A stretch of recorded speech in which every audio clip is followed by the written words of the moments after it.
মই যেনেকৈ কৰিম তেনেকৈ ভুগিম আমি বহুত ভদ্ৰভাৱে ৰাজনীতি আমাৰো এনেকুৱা নহয় যে আমি বৰ তেওঁ কৈছে দেৰগাঁৱত সৰ্বসাধাৰণ বা আপুনি আৰু তেওঁৱে বুলি কৈছে ধাংসল হিচাপে সৰ্বসাধাৰণ এজন ৰাজনৈতিক মানুহ সৰ্বসাধাৰণ হ'ব পাৰে নেকি এই ভুল কথা এইবিলাক যদি তেওঁ ভাবিছে এইটো ভুল কথা কোনো সাংসদ সৰ্বসাধাৰণ নহয় কোনো বিধায়ক সৰ্বসাধাৰণ নহয় 5 বছৰৰ কাৰণে তাৰপিছত তোন কুকুৰো নুফুচে যদি হাৰিবলৈ হয় টিকেট নাপায় বুজে নেকি ক'বলৈ বেয়া ৰাজনৈতিক মানুহবিলাকে ক্ষণিকভাৱে দম্ভ দেখাই থাকিলে নহ'ব নহয় জনসাধাৰণকে ওপৰত থাকিব পাৰে নেকি কোনোবাই কত মানুহ তেনেকুৱা ৰাজনৈতিক মানুহ জীৱনত বিলীন হৈ গৈছে মানুহৰ লগত কোনো সম্পৰ্ক এটা সময়ত আমি যিবিলাক মানুহ দেখি আমাৰ কলিজা কবি গৈছিলে সেইবিলাক মানুহ আহি আমাৰ ওচৰত কথা পাতি আজি গতিকে এইবিলাক কথা মইতো নাভাবো আমি ৰাজনীতিত বহুত সময়ত আছো মই ৰাজনীতি মানুহ অহংকাৰ কৰিলে মই নিজে চাই থাকো তেওঁলোকক ভাল লাগে আই এনজয় ষ্টেট হিমন্ত বিশ্ব শৰ্মা ডাঙৰীয়াই যথেষ্টখিনি সাহস প্ৰদৰ্শন কৰি আছে আজি কিছুদিনৰ পৰা তেওঁ এনআৰচিত যিসকল মানুহৰ নাম ব্লক হৈ গৈছিলে তেওঁলোকৰ আধাৰ কাৰ্ড পোৱা নাছিলে তেওঁলোকক আধাৰ কাৰ্ড দিয়াৰ কাৰণে তেওঁ ব্যৱস্থা কৰিলে বহুত মানুহে কমপ্লেইন কৰে যে হিন্দু মুছলিমৰ কথা তেওঁ হিন্দু মুছলিম উভয়কে তেওঁ কিন্তু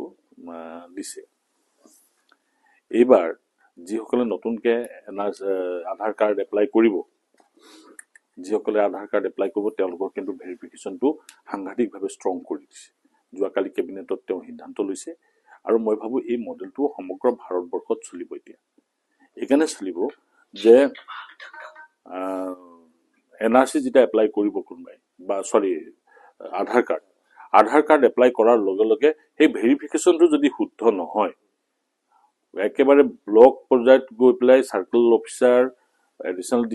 ডিচি এই গোটেই পৰ্যায়টো পাৰ হৈ যদি তেওঁ য'ত বসবাস কৰিছে সেই অঞ্চলৰ ভেৰিফিকেশ্যনটো নাহে তেতিয়াহ'লে অসুবিধা হ'ব এই ব্যৱস্থাটোকে মুখ্যমন্ত্ৰী ডাঙৰীয়াই নতুন আধাৰ কাৰ্ডৰ ক্ষেত্ৰত যিটো ব্যৱস্থা কৰিছে সাংঘাতিক শুদ্ধ ব্যৱস্থা ইণ্টাৰনেল চিকিউৰিটিও ৰক্ষা কৰিব আৰু জনসাধাৰণৰ মাজত যিটো